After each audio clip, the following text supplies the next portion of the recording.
नमस्कार, मैं हूं निकिता और आप देख रहे हैं सत्य हिंदी।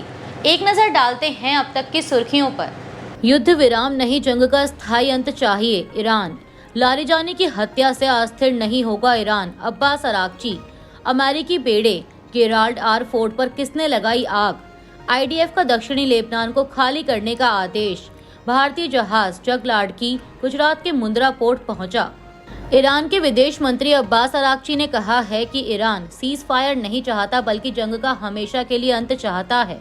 अरागची ने अल जजीरा से कहा कि हम सीज फायर नहीं चाह रहे क्योंकि हम नहीं चाहते कि यह हालात कुछ समय बाद फिर से दोहराए जाएं। हम जंग का पूरा और हमेशा के लिए अंत चाहते हैं। अरागची ने ईरान के नए सुप्रीम लीडर मुश्तबा खामेनेई की सेहत पर भी बयान दिया। उन्होंने कहा कि जहां तक मुझे पता है, सुप्रीम लीडर को सिर्फ हल्की चोटें आई हैं। वह पूरी तरह स्वस्थ हैं और हालात पर पूरा नियंत्रण है। उन्होंने यह भी कहा कि अमेरिका इस जंग में इसराइल के कहने पर और गलत अंदाज के कारण आया है। अरागची ने कहा कि जो लोग हमसे बिना शर्त हार मानने की मांग कर रहे थे, अब वही लोग अपने दुश्मनों से भी मदद मांगने पर मजबूर हैं ताकि स्ट्रेट ऑफ हॉर्मुज खोला जा सके। ईरान के विदेश मंत्री अब्बास अरागची ने कहा है कि अली लारिजानी की हत्या से देश की राजनीतिक व्यवस्था कमजोर नहीं होगी।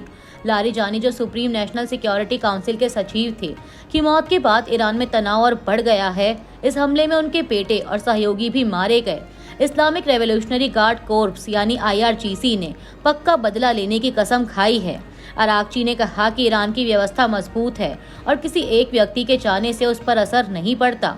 इस घटना के बाद ईरान ने इसराइल के तेल अवीव, हाइफा और अन्य ठिकानों पर 100 से ज्यादा मिसाइल और ड्रोन हमले किए हैं। अमेरिकी नौसेना USS गेराल्ड आर फोर्ट पर लगी आग की जांच कर रही है और शक है कि कुछ सैनिकों ने अपनी तैनाती खत्म कराने के लिए जानबूझकर यह आग लगाई हो।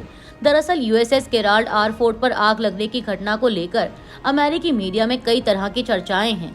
कहा जा रहा है कि अमेरिकी सैनिक लगातार युद्ध में रहने से ऊब गए हैं और वे अब वापस US अपने घरों को लौटना चाहते हैं। 12 मार्च को लगी आग में जहाज के कुछ हिस्से क्षतिग्रस्त हुए और 600 से ज्यादा क्रू मेंबर्स के लिए सोने की जगह भी कम पड़ गई। अब इसे मरम्मत और जांच के लिए ग्रीस के सऊदा नवल बेस भेजा जा रहा है।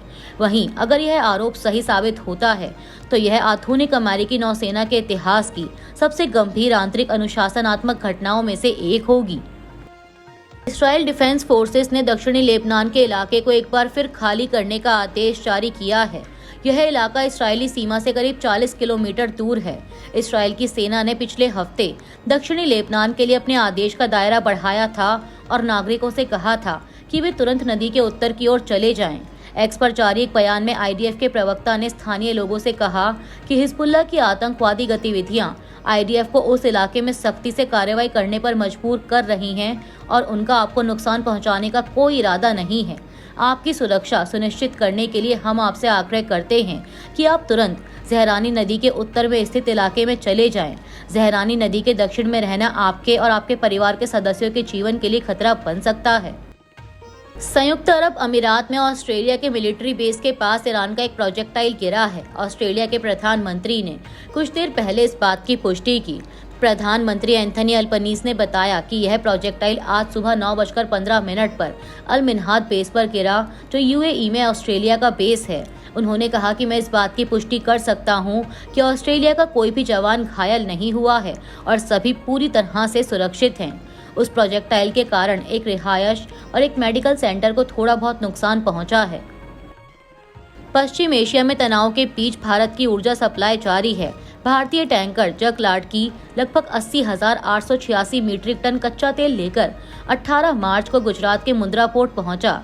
यह तेल UAE के फुजैरा पोर्ट से लादा गया था। इससे पहले tanker Nanda Devi 46,500 metric ton LPG लेकर वाडीनार पहुंचा था और शिवालिक भी मुंद्रा पहुंच चुका है। यह सभी जहाज स्ट्रेट ऑफ हॉर्मुज से होकर आए हैं, जहां युद्ध के कारण नाकेबंदी जैसी स्थिति बनी हुई है। एयरलाइंस पर सख्ती, सरकार के नए नियम लागू। एयरलाइंस को 60% सीटें बिना चार्ज लिए बेचनी होंगी। केंद्रीय नागरिक उड्डयन मंत्रालय ने 18 मार्च को सभी घरेलू एयरलाइंस के लिए नए नियम जारी किए हैं, जिनका मकसद यात्रियों को राहत देना है। अब हर उड़ान में कम से कम 60% सीटें बिना किसी सीट सिलेक्शन चार्ज के उपलब्ध होंगी, जबकि पहले यह लिमिट 20% थी। TGCA के आदेश में यह भी कहा गया है कि एक ही PNR यानी पैसेंजर नेम रिकॉर्ड पर यात्रा करने वाले परिवार या समूह को आसपास में सीटें दी जाएं। TGCA ने कहा कि खेल के सामान और म्यूजिकल इंस्ट्रूमेंट्स को ले जाने की सुविधा इस तरह दी जाए कि उसमें सुरक्षा मानकों का पालन भी हो। इसके अलावा सभी एयरलाइंस को पालतू जानवरों को ले जाने की नीति को स्पष्ट रूप से प्रकाशित करने को कहा गया है, जिससे यात्रियों में भ्रम न रहे। सरकार ने उड़ान में देरी, रद्द होने या बोर्डिंग से इनकार जैसी स्थितियों में यात्री अधिकारों को वेबसाइट, ऐप और एयरपोर्ट पर प्रमुखता से दिखाने का निर्देश भी दिया है। यह कदम इसलिए उठाया गया क्योंकि कई एयरलाइंस सीट सिलेक्शन के लिए एक्स्ट्रा पैसे वसूल रही थी। हालांकि नियम तोड़ने पर सजा और जुर्माने को लेकर अभी स्पष्ट जानकारी नहीं दी गई है। भवानीपुर से शुभेंदु को ममता की चुनौती, बंगाल चुनाव में हाई वोल्टेज मुकाबला। पश्चिम बंगाल के आगामी विधानसभा चुनाव से पहले सियासी मुकाबला तेज हो गया है।